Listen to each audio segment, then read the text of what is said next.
suis Nadine Angelbert et je suis présidente de l'association de la vie en rose que j'ai créée en 2019. Et le but de l'association, c'est très simple, c'est la promotion du sport santé avec 3 missions principales. Permettre aux enfants qui ont un cancer à l'hôpital la pratique d'une activité physique adaptée, des enfants qui ont un cancer au CHRU de Brest.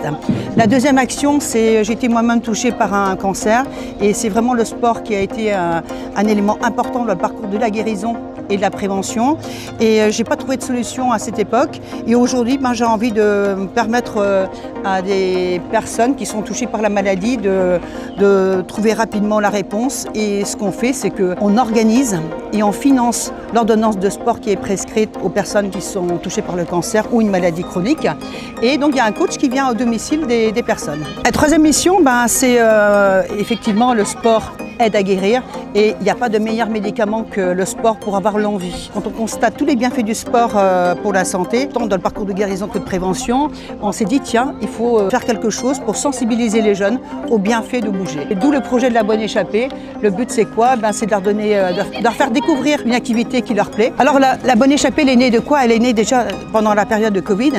Et donc on travaille avec des médecins qui sont bénévoles, médecins du sport, médecins pédiatres, médecins généralistes, qui nous ont alertés sur la situation sanitaire des enfants. On s'est dit tiens, il faut leur proposer un projet qui leur donne envie de bouger d'une manière régulière. Et c'est comme ça qu'est né le projet de la Bonne Échappée. Et on parcourt la France entière et l'idée c'est de tisser un peu notre toile rose et de passer un message fort que le mouvement c'est la vie.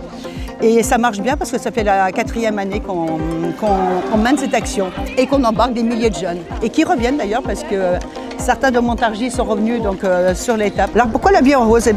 Quand j'étais malade, il y a une copine qui m'a posé la question, elle dit qu'est-ce que tu souhaiterais dans ta vie dans une période un peu compliquée? Et je lui ai dit j'aimerais bien voir la vie en rose. Et quelque chose qui a conforté ce nom, c'est que j'ai lu le livre Oscar et la Dame Rose. C'est un livre qu'on m'a prêté pendant que j'étais à l'hôpital. Et c'est l'histoire d'un petit garçon qui croit en Dieu et qui lâche un petit ballon d'espoir vers Dieu pour guérir. Et donc je me suis dit qu'il n'y avait pas de hasard, 2 fois rose. Et donc c'est pour ça que l'association c'est La Vie en Rose. Et La Vie en Rose avec 3 petits points entre la vie en rose. Parce que la vie, quelquefois, elle est en suspension. Et donc voilà. Alors il y a beaucoup de gens qui nous disent que la vie en rose c'est que le cancer du sein. Pas du tout. C'est pas uniquement féminin. On accompagne des hommes et des femmes. L'association effectivement c'est un collectif, c'est un ensemble. C'est même une chaîne. Et chaque maillon est important. Une opération comme la Bonne Échappée se fait avec plusieurs maillons. Des jeunes, des encadrants, des profs de PS, des clubs cyclistes et puis surtout les bénévoles qui sont les moteurs de nos actions.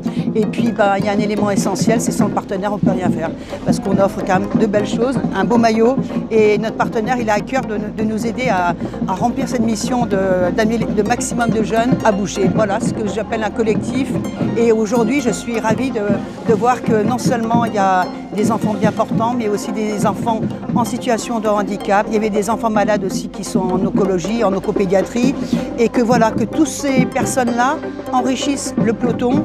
Moi, ça me tient à cœur de ce projet pour ça, pour ces raisons-là. Et ce que j'aime aussi, c'est l'idée que les bien portants aident ceux qui sont en situation de difficulté et que ceux qui sont en difficulté, qui connaissent la maladie, aient confiance quand ils voient des jeunes qui sont bien portants, ils auront peut-être envie de se bouger pour dire voilà, je vais faire comme eux, je vais continuer à bouger pour un jour les rejoindre et que je serai guérie. Et puis ceux qui sont bien portants, peut-être qu'ils vont se dire que j'ai pas envie d'être malade et je vais continuer à bouger. C'est un beau collectif et c'est une belle entraide qu'on retrouve sur ce beau projet.